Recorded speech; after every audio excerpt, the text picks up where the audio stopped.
Ainsi, sur la rive sonore, la houle de la mer, en vagues pressées, bondit aux branles de zéphyr. Elle se soulève au large d'abord, puis s'en vient briser sur la terre, dans un immense fracas, dressant sa crête en volute autour de chaque promontoire et crachant l'écume marine. Tels les bataillons d'Anahin, en vagues pressées, sans trêve, s'ébranlent vers le combat. Chacun des chefs encourage sa troupe, et celle-ci marche en silence. On ne croirait jamais qu'ils aient derrière eux une aussi grande armée, avec une voix dans chaque poitrine. Ils sont muets, dociles à des chefs redoutés. Sur tous étincellent les armes scintillantes qu'ils ont revêtues pour rentrer en ligne.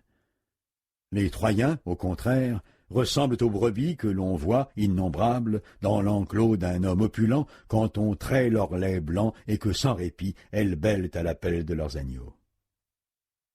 Pareille est la clameur qui monte de la vaste armée des Troyens. Tous n'ont pas même accent ni semblable parler, les langues sont mélangées, ce sont gens venus de tant de pays.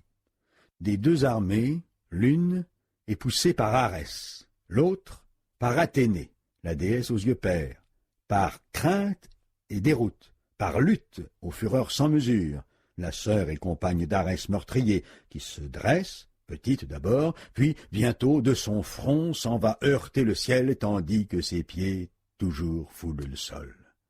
Une fois de plus, elle vient jeter au milieu de tous l'esprit de querelle qui n'épargne personne, allant et venant à travers la foule, partout faisant grandir la plainte humaine. Bientôt ils se rencontrent, et les voilà aux prises, heurtant leurs boucliers, leurs piques, leur fureur de guerriers à l'armure de bronze.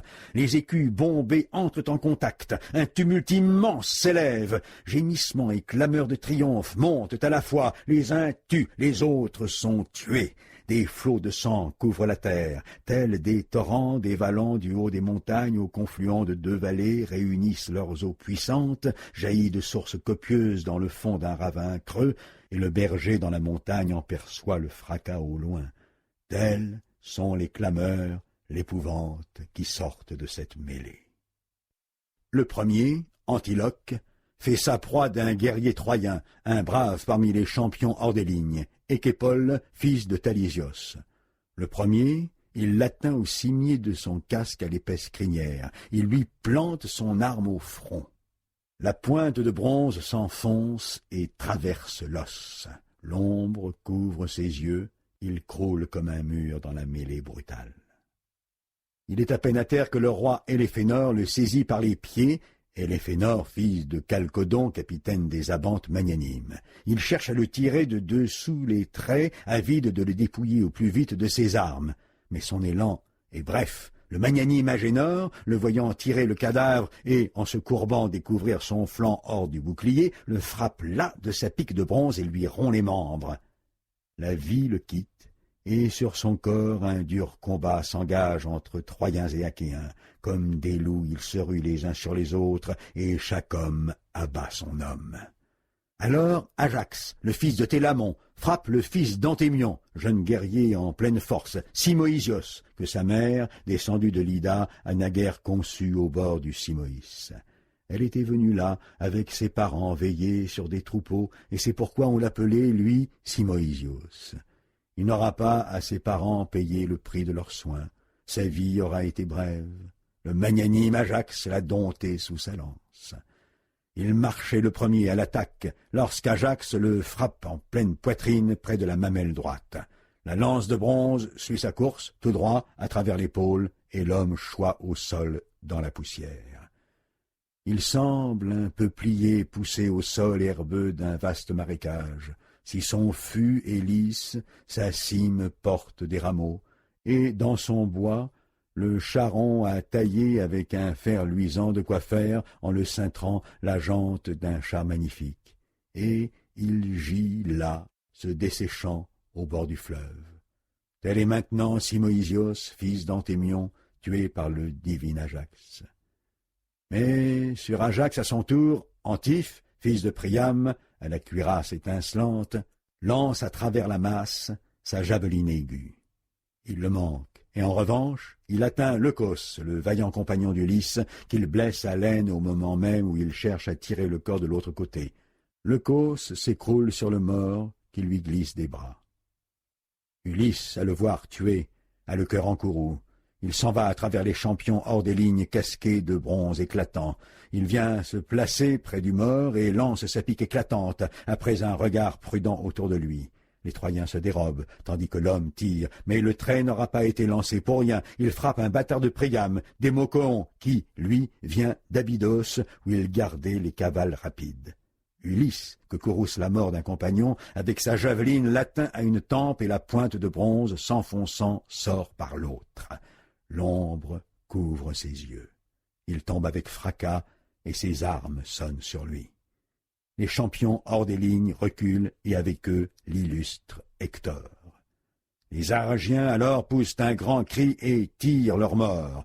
Puis ils font un large bond en avant. Apollon en est indigné, qui le voit du haut de Pergame. En criant, il lance un appel aux Troyens. « Orsus, Troyens, dompteurs de cavales, ne cédez rien de la bataille aux Argiens. Leur peau n'est pas de pierre ni de fer pour résister au bronze qui entaille la chair quand ils sont touchés. Et puis, Achille, fils de Thétis aux beaux cheveux, Achille ne combat pas. Il reste près de ses nefs à cuver un cruel dépit. » Ainsi, du haut de l'acropole, parle le dieu terrible.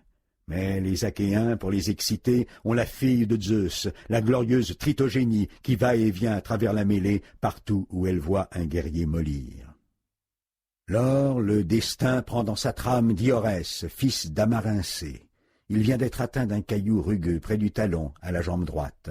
Celui qui l'a atteint, c'est le chef des Thraces, Pyrrhos, l'Imbraside, arrivé des noces. La pierre implacable a entièrement broyé les deux tendons et les os. L'homme choit dans la poussière, sur le dos, tendant les deux bras vers les siens, expirant. Son vainqueur, Pyrrhos, accourt et de sa lance le frappe tout près du nombril. Les entrailles s'épandent toutes à terre, et l'ombre couvre ses yeux. Mais, alors, sur Pyrrhos, Thoas, l'Étolien, s'élance, et de sa pique le frappe à la poitrine, au-dessus du sein, et le bronze va se planter dans le poumon. Thoas s'approche et, de la poitrine, retire la puissante lance. Puis, dégainant l'épée aiguë, il frappe Pyrrhos en plein milieu du ventre et lui ravit le souffle.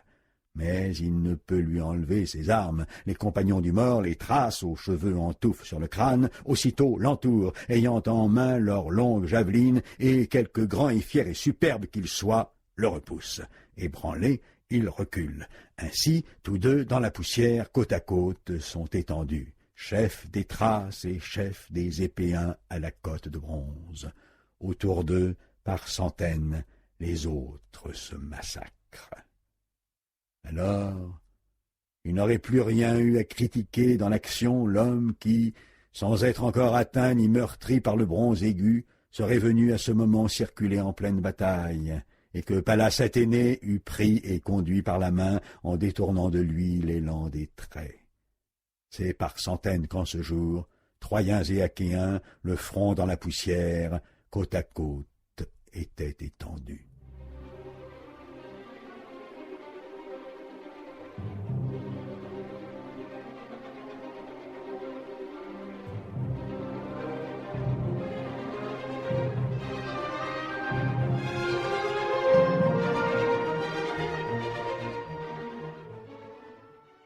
Alors, c'est à Diomède, au fils de Tidée, que Pallas Athénée donne cette fois la fougue et l'audace.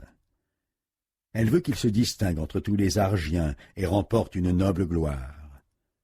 Sur son casque et son bouclier, elle allume un feu vivace. On dirait l'astre de l'arrière-saison qui resplendit d'un éclat sans rival quand il sort de son bain dans les eaux d'océan. Tout pareil est le feu que Pallas lui allume sur le chef et sur les épaules. Elle le lance ensuite au cœur de la bataille, au point où les gens sont le plus nombreux à se bousculer. Il est, chez les Troyens, un prêtre des Phaestos, d'Arès, opulent, sans reproche. Il a 2 fils, Phégée, Idée, bien instruit à tous les combats.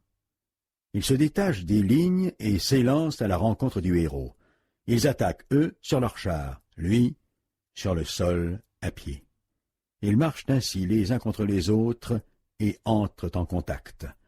Le premier, Phégé, lance sa longue javeline, mais la pointe de l'arme, filant par-dessus son épaule gauche, n'atteint pas le fils de Tidée qui, à son tour, attaque Bronze au poing. Et ce n'est pas un vain trait qui lors s'échappe de sa main. Il atteint Phégé en pleine poitrine entre les mamelles et le renverse de son char. Idée, d'un bond, est à terre, laissant là le char magnifique. Mais ensuite il n'a pas le cœur de monter la garde autour du corps de son frère. Aussi bien n'eût-il pas lui-même échappé au noir trépas sans Héphaïstos qui, à ce moment, lui sauva la vie en l'enveloppant de ténèbres et voulut épargner un deuil total au vieux. Le fils de Tidée, magnanime, pousse alors l'attelage hors de ses traits et le donne à ses camarades pour qu'ils l'emmènent aux nefs creuses.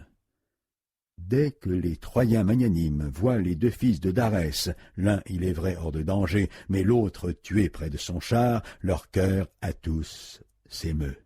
Lors, Athénée aux yeux pères, prend la main de l'ardent Arès et lui adresse ces mots. « Arès, Arès, fléau des hommes, buveur de sang, assailleur de remparts, ne pourrions-nous laisser Troyens et Achéens combattre à qui Zeus Père offrira la gloire, tandis que nous deux, nous nous éloignerions et éviterions le courroux de Zeus ?» Elle dit, et emmenant l'ardent Arès loin du combat, elle le fait asseoir sur les bords herbeux du Scamandre. Les Troyens, aussitôt, plient sous les Danaens. Chacun des chefs fait sa proie d'un guerrier. Le tout premier, Agamemnon, protecteur de son peuple, jette à bas de son char le grand Odios, le chef des Alisones, le premier aussi qui est tournébride. Il lui plante sa pique au dos, entre les épaules, et lui transperce la poitrine. L'homme tombe avec fracas, et ses armes sonnent sur lui. Idoménée abat Pheste, fils de Bore le Méonien. Il est venu de Tarne au sol fertile. L'illustre guerrier Idoménée de sa longue lance le pique à l'épaule droite au moment même où il s'apprête à escalader son char. L'homme croule de son char, et l'ombre horrible le saisit. Et tandis que les aiguillés d'Idoménée s'occupent de le dépouiller, le fils de Strophios, si habile à la chasse, Scamandrios, devient la proie de l'Atride Ménélas et de sa javeline aiguë. C'est un vaillant chasseur, qu'Artémis elle-même a instruit à frapper les multiples gibiers que la forêt nourrit sur les montagnes. Mais Artémis, la Sagittaire, ne lui sert de rien aujourd'hui, pas plus que l'art du lancer, auquel il excellait naguère. L'Atride Ménélas, l'illustre guerrier, alors qu'il fuit devant lui, le frappe de sa pique, au dos, entre les épaules, et lui transperce la poitrine. L'homme croule, front en avant, et ses armes sonnent sur lui. Mérion abat Phérec, le fils de Tecton, lui-même fils d'Armon, dont les mains savent faire des chefs-d'œuvre de toute espèce. Pallas Athénée l'avait entre tous pris en affection. C'est lui qui, justement, avait pour Alexandre construit les bonnes nefs, cause de tant de maux, fléau pour tous les Troyens, fléau pour lui-même, qui ne savait rien des décrets des dieux. Mérion, qui le poursuivait, le rejoint et le frappe à la fesse droite. La pointe se fraye un chemin tout droit par la vessie, sous l'os. L'homme croule, gémissant, sur les genoux, et la mort l'enveloppe. Mégès tue Pédée, le fils d'Anténor. Ce n'est qu'un bâtard, mais que Théano, la divine, a élevé avec grand soin, tout comme ses enfants, pour plaire à son époux. Le fils de Philée, illustre guerrier, s'approche, et de sa lance aiguë le frappe à la tête du côté de la nuque. Le bronze passe droit à travers les dents et coupe la racine de la langue. L'homme croule dans la poussière, et ses dents se ferment sur le bronze froid. Eurypyle, fils d'Évémon, tue le divine Hypsénor, fils du bouillant Dalopion, jadis prêtre du Scamandre, et par le peuple honoré comme un dieu. Comme il fuit devant lui, Eurypyle, le glorieux fils d'Évémon, s'élance à sa poursuite et, de sa courte épée, le frappant à l'épaule, tranche le bras pesant. Le bras tombe à terre, sanglant, et dans les yeux de l'homme entrent en maître la mort rouge et l'impérieux destin. C'est ainsi qu'on besogne dans la mêlée brutale. Et, du fils de Tidée, vous ne pourriez savoir dans lequel des deux camps est sa place, s'il a partie liée avec les Troyens ou les Achéens. Il va, furieux par la plaine, pareil au fleuve débordé, grossi des pluies d'orage, dont les eaux ont tôt fait de renverser toute levée de terre. Les levées, formant digues, ne l'arrêtent pas plus que les clôtures des vergers florissants, quand il arrive tout à coup au jour où la pluie de Zeus s'abat lourdement sur la terre. Partout sous lui s'écroule le bon travail des gars. Ainsi sont bousculés, sous le choc du fils de Tidée, les bataillons compacts des Troyens, et pour nombreux qu'ils soient, devant lui, ils ne tiennent pas. Mais l'illustre fils de Lycaon l'a vu, allant, furieux, ainsi par la plaine, et devant lui bousculant les bataillons. Contre le fils de Tidée, vite, il tend son arc recourbé, et il le frappe en plein élan à l'épaule droite au plastron de sa cuirasse. La flèche amère poursuit son vol au travers, se frayant tout droit sa route. La cuirasse est toute aspergée de sang. Sur quoi, à grande voix, le glorieux fils de Lycaon s'exclame « Orsus, Troyen magnanime, piqueur de cavale, il est touché le plus brave des Achéens, et je prétends, moi, qu'il ne tiendra pas bien longtemps sous mon trait puissant, si c'est vraiment le Seigneur, fils de Zeus, qui m'a mis en route le jour où je suis venu de Lycie. » Il dit, triomphant. Mais le très rapide n'a pas maîtrisé Diomède. Il recule et fait halte devant ses chevaux et son char pour dire à Sténélos, le fils de Capanée, « Cesse donc, descends du char, doux fils de Capanée, il s'agit de me tirer un trait amer de l'épaule. » Il dit, et Sténélos saute du char à terre. Il s'approche et, de l'épaule, il lui tire le trait rapide dans le sens où il est entré. Le sang gicle à travers la souple tunique, et Diomède, au puissant cri de guerre, alors pris en ces termes, « Entends-moi, fille de Zeus, qui tient l'égide, infatigable. Si jamais, clémente à mon père, tu l'assistas au combat meurtrier, aujourd'hui, à mon tour, aime-moi, Athénée. Accorde-moi de tuer cet homme, et pour ce, fais qu'il vienne sous le jet de ma lance, lui qui m'a touché le premier, qui en triomphe, et qui prétend que je ne dois plus longtemps voir le brillant éclat du soleil. » Il dit. Pallas Athénée entend sa prière. Elle assouplit ses membres, ses jambes d'abord, puis, plus haut, ses bras, après quoi, elle s'approche et lui dit ces mots ailés. « Maintenant combat sans crainte les Troyens, Diomède. Je mets en ta poitrine la fougue de ton père, cette fougue intrépide qu'en brandissant son bouclier montrait Tidée, le bon meneur de chars. J'écarte aussi de tes yeux le nuage qui jusqu'ici les recouvrait. Tu sauras de la sorte distinguer un dieu d'un homme. Si quelque dieu dès lors te vient ici tâter, garde-toi de combattre en face les divinités immortelles. Sauf une. Si la fille de Zeus, si Aphrodite entre dans la bataille, elle, frappe-la de ton bronze aigu. » Ainsi dit, puis s'en va Athénée aux yeux pères. Et le fils de Tidée retourne se mêler aux champions hors des lignes. Son ardeur était déjà grande à lutter contre les Troyens, mais, de cette heure, une fougue 3 fois égale a pris possession de lui. On dirait un lion qu'un berger au champ, veillant sur des brebis laineuses, a blessé à l'instant même où il sautait dans l'enclos. Au lieu de le maîtriser, le berger n'a fait qu'exciter sa force. Il renonce alors à la lutte. Il plonge dans sa cabane et ses bêtes abandonnées fuient. Elles sont là, qui se serrent, épandues par tas sur le sol, tandis que le fauve en fureur bondit hors de l'enclos profond. C'est avec une fureur pareille que Diomède le fort va se mêler aux Troyens. Alors, il fait sa proie d'Astynos et d'Hypéron, pasteurs d'hommes. Il touche le premier de sa lance de bronze au-dessus de la mamelle, l'autre de sa grande épée tout près de l'épaule, à la clavicule, et le coup sépare l'épaule de la nuque et du dos. Puis il les laisse là et part sur la piste d'Abas et de Polyidos, les fils d'Eurydamas, le vieil interprète des songes. Mais le jour où ils sont partis, le vieux n'a pas pour eux interprété les songes. Diomède le fort les lui tue tous les deux. Il marche ensuite sur Xanthe et sur Thoon, les fils de Phénops, tendrement choyés tous les deux. La triste vieillesse l'accable. Il n'a donné le jour à aucun autre fils qu'il puisse laisser sur ses biens. Et voici que Diomède les lui tue, arrache à tout de la vie, et ne laisse à leur père que plaintes et tristes chagrins. Phénops ne les accueillera pas, rentrant vivant du combat, et ce sont des collatéraux qui vont se partager ses biens. Puis il s'en prend à 2 fils de Priam le Dardanide, montés tous deux sur un seul char, Échémon, Chromios. comme un lion saute sur un troupeau et rompt le col d'une vache ou d'une génisse qui broutait dans un taillis, ainsi le fils de Tidée les contraint à quitter piteusement et malgré eux leurs chars, puis les dépouille de leurs armes. Leurs chevaux, il les donne à ses camarades pour qu'ils les poussent vers les nefs. Quand Énée le voit ainsi porter ses ravages au rang des guerriers, il part à travers la bataille et le fracas des javelines en quête de Pandare égal aux dieux. Où le trouver?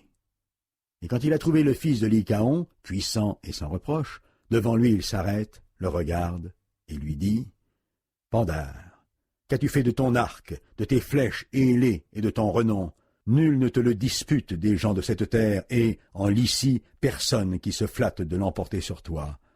Va, tends les mains vers Zeus, puis décoche ton trait contre l'homme qui triomphe ici et qui a fait déjà tant de mal aux Troyens en rompant les genoux de tant de héros, à moins que ce ne soit là quelque dieu en courroux contre les Troyens, qui leur en veut d'un sacrifice omis, lourd à porter et le courroux d'un dieu. » Le glorieux fils de Lycaon réplique « Énée, bon conseiller des Troyens à côte de bronze, tout ce que je vois là me laisse reconnaître le brave fils de Tidée. Je le retrouve à son écu, à son casque, corne un long cimier au coursier que voient mes yeux. Et malgré tout, je ne suis pas bien sûr qu'il ne s'agisse pas d'un dieu. En tout cas, s'il est l'homme que je pense, le brave fils de Tidée, ce n'est pas sans l'aide d'un dieu qu'il montre ici telle fureur. Un immortel doit être à ses côtés, les épaules vêtues d'un nuage, et c'est lui qui aura détourné mon trait rapide à l'instant qu'il touchait le but. Mon trait était parti, je l'avais atteint à l'épaule droite, bien en face, à travers le plastron de sa cuirasse.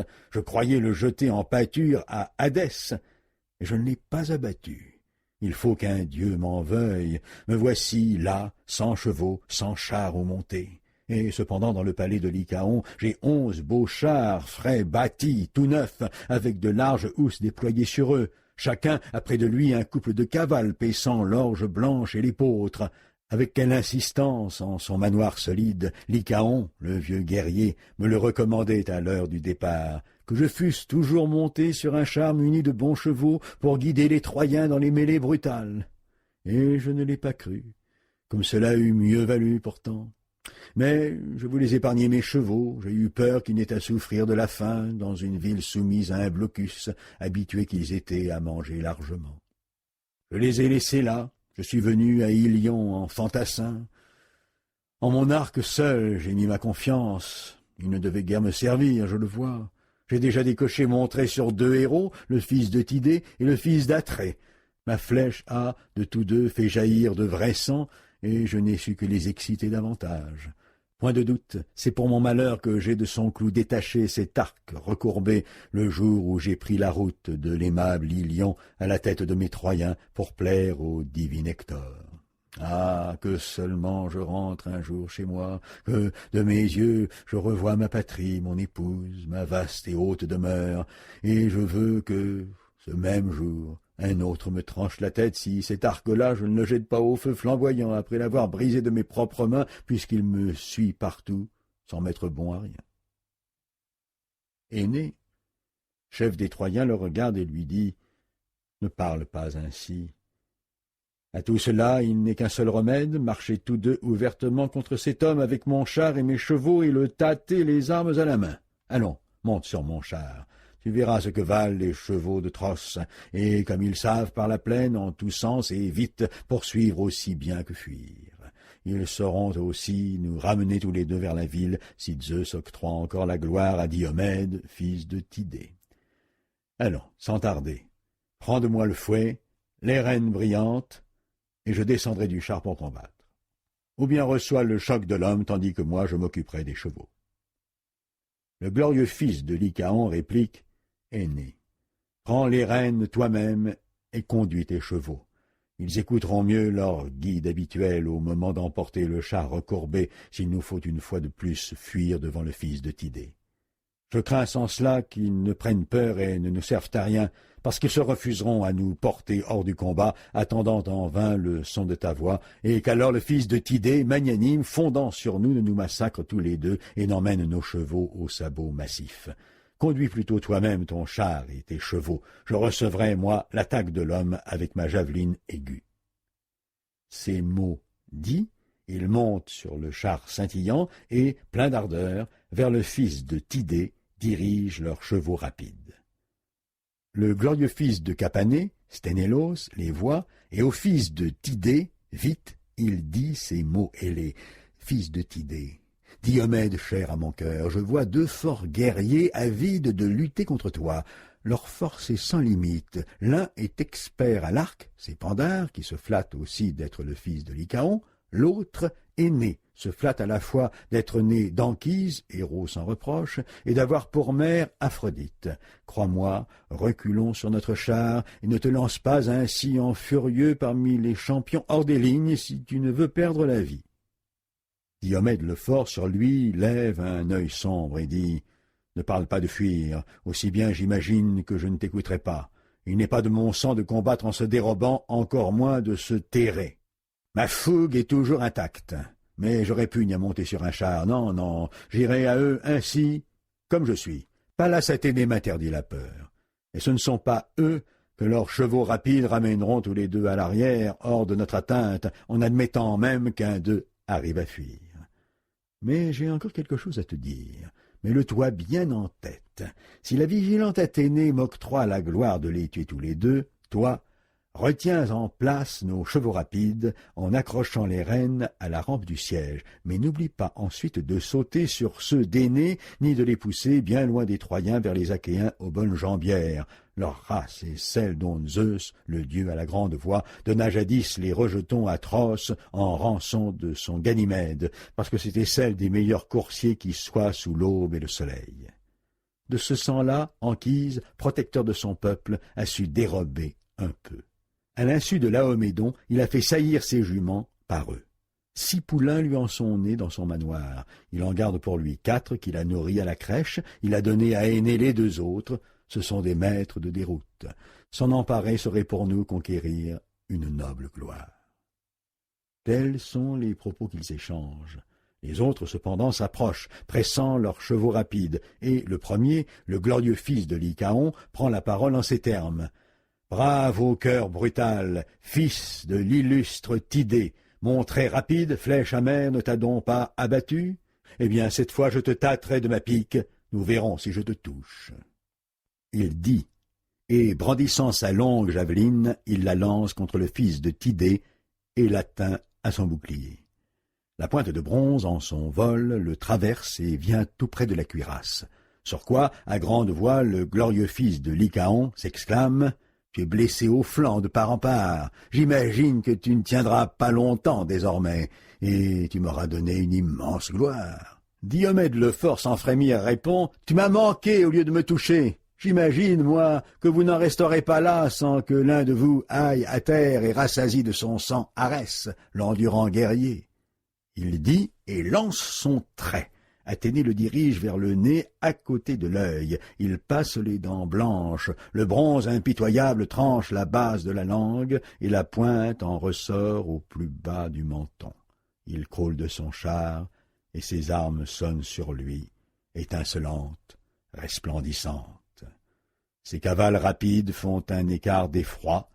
Il reste, lui, sur place, sa vie, sa fougue brisée. Énée saute à terre, avec sa longue pique et son bouclier. La terreur le prend que les Achéens ne lui viennent tirer le cadavre, et il se place à ses côtés pour le défendre. On dirait un lion qui s'assure en sa force. Il tient sa lance en avant ainsi que son écu bien équilibré, avide de tuer qui marchera sur lui et poussant des cris effroyables. Alors le fils de Tidée, dans sa main, prend une pierre. L'exploit est merveilleux. 2 hommes d'aujourd'hui ne la porteraient pas. Il la brandit, lui, seul et sans effort. Il en frappe Énée à la hanche, à l'endroit où la cuisse tourne dans la hanche et qu'on nomme cotyle. Il lui broie le cotyle et lui brise les 2 tendons. La pierre rugueuse déchire la peau, et le héros est là, écroulé, à genoux, s'appuyant au sol de sa forte main. Une nuit sombre enveloppe ses yeux. Il eût péri alors, Énée, protecteur de son peuple, si la fille de Zeus ne l'eût vu de son œil perçant, Aphrodite, sa mère, qui jadis l'avait conçue au bras du bouvier Anchise. Autour de son fils, elle épand ses bras blancs. Devant lui, elle déploie un pan de sa robe éclatante pour le préserver des traits. Elle redoute tant qu'un Danaen au front coursier ne lui vienne enfoncer le bronze dans la poitrine et lui ravir la vie. Mais, cependant qu'elle cherche à soustraire son fils au combat, le fils de Capanée n'a garde d'oublier l'ordre qu'il a reçu de Diomède au puissant cri de guerre. Il retient loin du tumulte ses chevaux aux sabots massifs, il accroche les rênes à la rampe du siège, il saute sur les chevaux aux belles crinières d'aînés, il les pousse des rangs des Troyens vers les Achéens aux bonnes jambières et les remet à Déipyle, l'ami qu'il prise le plus parmi tous ceux de son âge, cela parce que son cœur ne connaît qu'honnête pensée. À celui-ci de les pousser vers les nefs creuses. Pour lui, il monte sur le char, il prend les rênes brillantes et vite lance ses coursiers aux sabots massifs sur les pas de Diomède plein d'ardeur. Mais Diomède, lui, poursuit Cypris d'un bronze impitoyable. Il la sait, déesse sans force. Elle n'est pas de ces divinités qui président aux combats humains. Elle n'est ni Athénée ni Énio, dévastatrice. Et au moment même où, en la suivant à travers la foule innombrable, il arrive à la rejoindre, le fils de Tidée, magnanime, brusquement se fend et, dans un bond accompagnant sa javeline aiguë, il la touche à l'extrémité du bras délicat. L'arme aussitôt va pénétrant la peau à travers la robe divine, ouvrée des grâces elles-mêmes, et au-dessus du poignet de la déesse jaillit son sang immortel. C'est l'ichor, tel qu'il coule aux veines des divinités bienheureuses. Ne mangeant pas le pain, ne buvant pas le vin au sombre feu, elles n'ont point de sang et sont appelées immortelles. Alors, dans un grand cri, elle laisse choir son fils de ses bras. Phébos Apollon le prend dans les siens et lui donne l'abri d'une vapeur sombre, dans la crainte qu'un Danaen au front coursier, en le frappant du bronze à la poitrine, ne lui vienne ravir la vie. Sur quoi Diomède, au puissant cri de guerre, à grande voix s'exclame « Arrière, fille de Zeus, laisse-la combats et carnages. Ne te suffit-il pas de suborner de faibles femmes? Prétends-tu encore courir les combats? J'imagine, moi, que tu frémiras désormais devant tout combat, même à le savoir livré loin de toi. » Il dit. Elle part, éperdue. Sa peine est terrible. Iris, aux pieds vite comme les vents, la prend et l'emmène hors de la foule. Elle souffre 1000 douleurs et sa belle peau noircit. Elle trouve enfin l'ardente Arès, au repos, à la gauche du combat. Sa javeline et son char rapide reposent contre une nuée. Elle croule sur les genoux. Instamment, elle implore son frère et lui demande ses coursiers au frontal d'or. « Mon bon frère, viens à mon aide et donne-moi tes coursiers pour que je regagne l'Olympe où séjournent les immortels. Je souffre trop du coup qu'un mortel vient de me porter. C'est le fils de Tidée. À cette heure, il combattrait Zeus père même. » Elle dit. Arès lui donne ses coursiers au frontal d'or. Elle monte sur le char, le cœur affligé. Iris monte à ses côtés et, prenant les rênes en main, d'un coup de fouet, enlève les chevaux. Ceux-ci, pleins d'ardeur, s'envolent. Ils ont vite atteint le séjour des dieux, l'Olympe escarpé. Là, la rapide Iris, aux pieds vite comme les vents, arrête les chevaux, les dételle du char et place devant eux leur céleste pâture. La divine Aphrodite est cependant tombée aux genoux de sa mère. Dionée serre sa fille dans ses bras, elle la flatte de la main, elle lui parle en l'appelant de tous ses noms. « Qui des fils de ciel, mon enfant, t'a ainsi traité, sans raison, comme pour te punir d'un méfait notoire ?»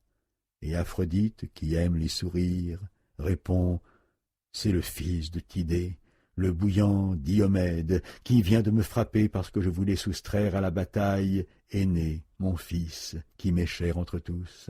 Ce n'est plus désormais entre Troyens et Achéens qu'a lieu l'atroce mêlée. Les Danaens maintenant font la guerre aux immortels. » Dionée, la toute divine, alors lui répond « Subis l'épreuve, enfant, résigne-toi, quoi qu'il t'en coûte. Ils sont nombreux chez nous, les maîtres de l'Olympe, ceux qui, pour des hommes, ont supporté des épreuves semblables et se sont les uns aux autres infligés de durs chagrins. Arès a subi la sienne, le jour qu'Othos et Éphialte le fort, les fils d'Aloéus, le lièrent d'un lien brutal. 13 mois enfermé dans une jarre en bronze, il y eut bel et bien péri, Arès, le dieu insatiable de guerre. Si leur marâtre, la toute belle Éribée, n'eût avisé Hermès. Quand celui-ci leur déroba Arès, il était à bout de force. Ses cruelles chaînes avaient eu raison de lui. Érée a subi la sienne. Le jour où le rude enfant d'Amphitryon la blessa au sein droit d'un trait à 3 arêtes, une incurable douleur la saisit aussi ce jour-là. Et le dieu monstrueux, Hadès, comme d'autres, a subi la sienne, sous la forme d'un trait rapide, quand le même homme, le fils de Zeus qui tient l'égide, à Pylos, au milieu des morts, le vint frapper et livrer aux souffrances. Il s'en fut alors vers le palais de Zeus, sur le haut Olympe, le cœur en peine, tout transpercé par les douleurs. La flèche avait pénétré dans son épaule robuste, et elle inquiétait son cœur. Péon sur lui répandit des poudres calmantes, et il put le guérir parce qu'il n'était pas né mortel. Le misérable, le brutal, que les méfaits n'effrayaient guère et qui pouvait avec son arc inquiéter les dieux maîtres de l'Olympe. Sur toi, c'est Athénée, la déesse aux yeux pères, qui a déchaîné l'homme que tu dis. Le pauvre sot, il ne sait pas, ce beau fils de Tidée, il ne sait pas en son cœur qu'il ne vit pas longtemps, l'homme qui fait la guerre aux dieux immortels. Ses enfants n'embrassent pas ses genoux en l'appelant tendrement père quand il revient de la bataille et de l'atroce carnage. Ainsi que le fils de Tidée, pour fort qu'il soit, prenne bien garde, s'il ne veut pas qu'un plus vaillant que toi vienne à le combattre, et qu'Égialée, la sage fille d'Adraste, aille, avec une longue plainte, tirer de leur somme tous ses serviteurs, dans le regret d'un légitime époux, du plus brave des Achéens, Égialée, la fière femme de Diomède, le dompteur de cavales. Elle dit, et, de ses 2 mains, elle lui essuie l'icor sur le bras. Le bras se cicatrise, les lourdes souffrances s'apaisent. Mais Athénée et Érée sont là qui regardent et, avec des mots mordants, cherchent à exciter Zeus, fils de Cronos. La déesse aux yeux pères, Athénée, la première, dit « Zeus père, te fâcheras-tu de ce que je vais te dire ?» Point de doute, Cypris aura induit quelque Achéenne à suivre les Troyens. Elle les a pris à cette heure en prodigieuse affection. C'est en caressant telle ou telle des Achéennes au beau voile qu'elle aura déchiré cette main délicate à une agrafe d'or. Elle dit. Le père des dieux et des hommes sourit. Il appelle Aphrodite d'or. Il lui dit « Ce n'est pas à toi, ma fille, qu'ont été données les œuvres de guerre. Consacre-toi pour ta part aux douces œuvres d'Hyménée. À toutes celles-là, Athénée et l'ardent Arès veilleront. » Tels sont les propos qu'ils échangent. Cependant, Diomède, au puissant cri de guerre, s'élance contre Énée.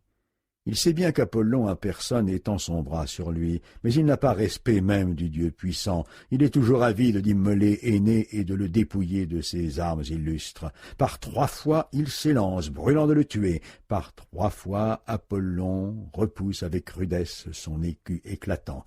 Une 4e fois, il bondit, pareil à un dieu, mais Apollon, préservateur d'une voix terrible, le semonce et dit « Prends garde à toi, fils de Tidée, arrière, et ne prétends pas égaler tes desseins aux dieux. Ce seront toujours 2 races distinctes que celles des dieux immortels et celles des humains qui marchent sur la terre. » Il dit, et le fils de Tidée rompt un peu en arrière, évitant la colère de l'archer Apollon. Apollon dépose donc Énée à l'écart de la foule, dans la sainte Pergame où est bâti son temple. Et tandis que Léto et Artémis, la Sagittaire, dans le grand sanctuaire lui rendent force et gloire, Apollon, à l'arc d'argent, fabrique un fantôme semblable à Énée, aux armes pareilles, et, autour de ce fantôme, les Troyens, comme les divins Achéens mutuellement, déchirent, autour de leur poitrine, boucliers de cuir rond, et rondaches légères.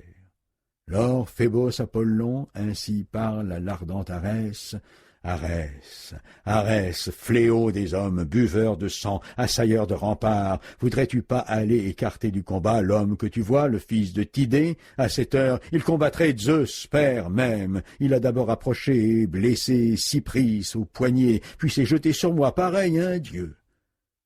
Il dit, et s'assied, lui, au sommet de Pergame, tandis que le funeste Arès part exciter les rangs troyens sous les traits d'Acamas, impétueux chef des Thraces.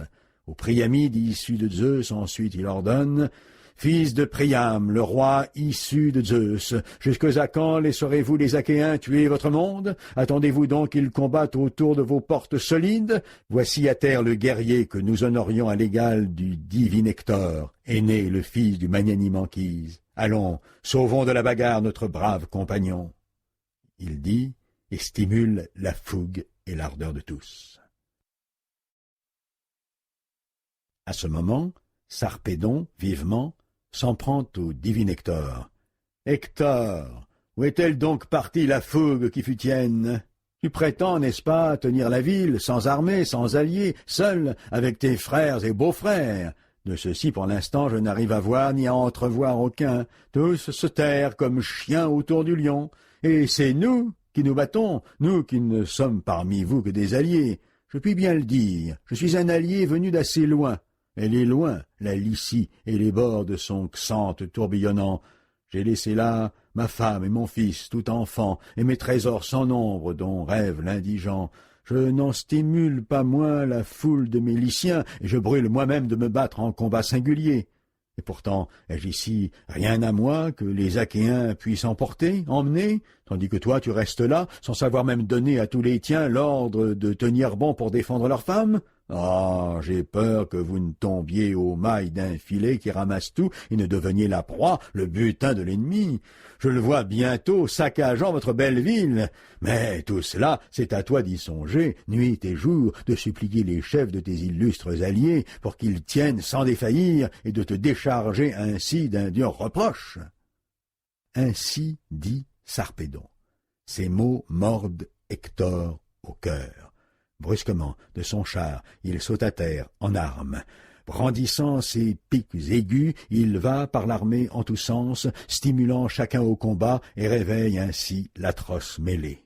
Les voici qui se retournent et qui font face aux Achéens. Les Argiens résistent à leur tour et, loin de fuir, font bloc, comme on voit sur les aires saintes le vent emporter la balle du blé, les jours où vannent les hommes et où la blonde Déméter se sert du souffle vif des brises pour trier le grain de la balle, les tas de paille alors peu à peu deviennent tout blancs. De même, les Achéens apparaissent le haut du corps tout blanc, sous le tourbillon de poussière qu'au milieu d'eux les pieds de leurs chevaux, en frappant le sol, soulèvent vers le ciel de bronze, cependant que la mêlée recommence et que les cochers tournent bride. Les combattants alors portent droit devant eux les lans de leurs bras. L'ardent Arès enveloppe la bataille d'une nuit soudaine, afin d'aider les Troyens. Il va et vient de tous côtés, exécutant les ordres de Phébos Apollon, le dieu à l'épée d'or, qui lui enjoint de réveiller le courage des Troyens depuis qu'il a vu s'éloigner Pallas Athénée, protectrice des Danaens, et qui, de son côté, fait sortir Énée de son riche sanctuaire et met aussi la fougue au cœur du pasteur d'hommes. Énée revient parmi les siens, tout son grand joie à le voir s'avancer, vivant et intact, plein de noble ardeur. Mais il ne pose aucune question. Une autre tâche l'interdit, le combat qu'ont éveillé et le dieu à l'arc d'argent et Arès, fléau des mortels, et lutte aux fureurs sans mesure. Cependant, les deux Ajax, Ulysse et Diomède, stimulent les Danaens au combat, mais ceux-ci, déjà, par eux-mêmes, ne craignent ni les violences ni les poursuites des Troyens. Ils restent là, pareils à ces nuées que le fils de Cronos a, un jour de grand calme, suspendu au-dessus de quelques sommets montagneux et qui demeurent immobiles tant que dort l'élan de Borée et des autres vents violents dont les souffles sonores, toujours quand ils se lèvent, dispersent les nuées ombreuses. Tout de même, les Danaens, loin de fuir, attendent de pied ferme les Troyens. L'Atride va et vient à travers la foule et multiplie les encouragements. « Amis, soyez des hommes, prenez un cœur vaillant, faites-vous mutuellement honte dans le cours des mêlées brutales. Quand les guerriers ont le sens de la honte, il est parmi eux bien plus de sauver que de tuer. S'ils fuient au contraire, point de gloire pour eux, point de secours non plus. Il dit, et vivement lance sa javeline, et il touche un champion ennemi, un camarade du magnanime aîné, Déicoon, fils de Pergase, que les Troyens honorent à l'égal des fils de Priam, parce qu'il est toujours prompt à se battre au premier rang. Le roi, Agamemnon, le touche de sa pique à son bouclier. Celui-ci n'arrête pas l'arme, le bronze passe à travers, il déchire le ceinturon et pénètre dans le bas-ventre. L'homme tombe avec fracas, et ses armes sonnent sur lui. Énée, de son côté, fait sa proie de deux braves parmi les Danaens, les fils de Dioclès, Créton et Orsiloque. Leur père habitait la belle cité de fer, et y vivait dans l'opulence. Il remontait au fleuve Alphée, dont le vaste flot traverse tout le pays de Pylos. Alphée avait donné le jour à Ortiloque, seigneur d'un peuple nombreux. Ortiloque fut père à son tour du magnanime Dioclès. De Dioclès, deux jumeaux étaient nés, Créton et Orsiloque, experts à tous les combats. À peine arrivés à l'adolescence, ils ont, sur les nefs noires, suivi les Argiens vers Ilion au bon coursier, afin d'obtenir une récompense aux deux fils d'Atrée, Ménélas et Agamemnon. La mort, qui tout achève, les enveloppe, là, sur place. On dirait deux lions qu'au sommet des montagnes leur mère a nourris dans les fourrés d'un bois profond. Pour ravir les bœufs et les gros moutons, ils vont se ruant sur les étables des hommes jusqu'au jour où eux-mêmes, sous les coups des hommes, sont tués par le bronze aigu. Tout de même, domptés par le bras d'Énée, ils s'abattent à terre, pareils à de hauts sapins. Leur chute émeut de pitié Ménélas, chéri d'Arès. Il s'en vient à travers les champions hors des lignes, casqué du bronze flamboyant, agitant sa javeline. Arès excite sa fougue, parce qu'il médite sa défaite sous le bras d'Énée. Mais Antiloque l'a vu, fils du magnanime Nestor, et il s'en vient aussi à travers les champions hors des lignes. Il a peur pour le pasteur d'hommes, s'il lui arrivait quelque chose, et s'il leur faisait de la sorte perdre le plus clair de leur peine. L'un contre l'autre, les deux adversaires déjà lèvent leurs bras et leurs piques aigus, ardents à combattre, quand Antiloque se vient mettre tout à côté du pasteur d'hommes.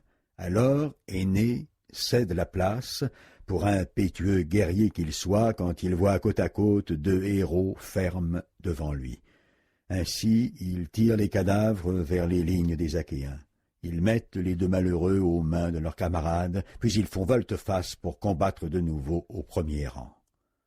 À ce moment, ils font leur proie de Pylémène, l'égal d'Arès, chef des Paphlagoniens, guerriers magnanimes. C'est l'Atride Ménélas, l'illustre guerrier, qui le trouve dressé devant lui, le frappe de sa pique et l'atteint à la clavicule. Antiloque, de son côté, frappe son écuyer et cocher, Midon, le vaillant fils d'Atimnios. Il faisait tourner ses chevaux aux sabots massifs. Antiloque, d'une pierre, l'atteint en plein coude. Les rênes luisantes d'ivoire tombent de ses mains sur le sol, dans la poussière. Antiloque alors bondit, l'épée au poing, et le frappe à la tempe. Il tombe, râlant, du char ouvragé, tête en avant, dans la poussière, sur le sommet du crâne et les épaules. Il reste ainsi tout droit, assez longtemps, car il a rencontré un sable profond, jusqu'au moment où ses chevaux le heurtent et l'abattent sur le sol, dans la poussière. D'un coup de fouet, Antiloque les chasse vers l'armée des Achéens. Mais Hector les voit à travers les rangs et court sus à eux en criant. Les Troyens marchent à sa suite en solide bataillon. À leur tête sont Arès et la puissante Énio. Énio porte avec elle le tumulte impudent du carnage, tandis qu'Arès, dont les mains agitent une pique gigantesque, va et vient, tantôt devant, tantôt derrière Hector. Diomède, au puissant cri de guerre, à cette vue frissonne. Tel un homme qui va à travers une vaste plaine, soudain s'arrête, impuissant, devant un fleuve impétueux qui se précipite à la mer. Dès qu'il le voit écumer en grondant à toutes jambes, il rebrousse chemin. Tel le fils de Tidée recule et dit à ses gens, « Amis, que nous sommes simples d'admirer le divin Hector ainsi qu'un combattant, un guerrier intrépide. À ses côtés toujours un dieu est là, écartant de lui le malheur. Aujourd'hui, c'est Arès qui se montre à ses côtés, là-bas sous l'aspect d'un mortel. Allons, restons face aux Troyens, mais en reculant peu à peu, et gardez-vous, dans votre ardeur, d'entrer en lutte franche avec les dieux. Il dit. Les Troyens déjà sont tout prêts. Hector, à ce moment, tue 2 hommes experts au combat, tous les 2 montés sur un char, Méneste et Anchial. Leur chute émeut de pitié le grand Ajax, fils de Télamon. Il vient se placer près des morts et lance sa pique éclatante, et il frappe Amphios, le fils de Sélag, qui habite Pèse et est aussi riche d'argent que de blé. Il a fallu que le destin les conduit comme alliés à Priam et à ses fils. Ajax, fils de Télamon, le frappe au ceinturon, et la longue javeline va se planter dans le bas-ventre. L'homme tombe avec fracas. L'illustre Ajax accourt, il le veut dépouiller de ses armes, mais les Troyens sur lui déversent leurs piques aiguës, resplendissantes. Son bouclier les reçoit par centaines. Néanmoins, il s'avance, met le pied sur le corps, en retire sa pique de bronze. Il ne peut faire davantage et enlever les belles armes des épaules, les traits le pressent trop.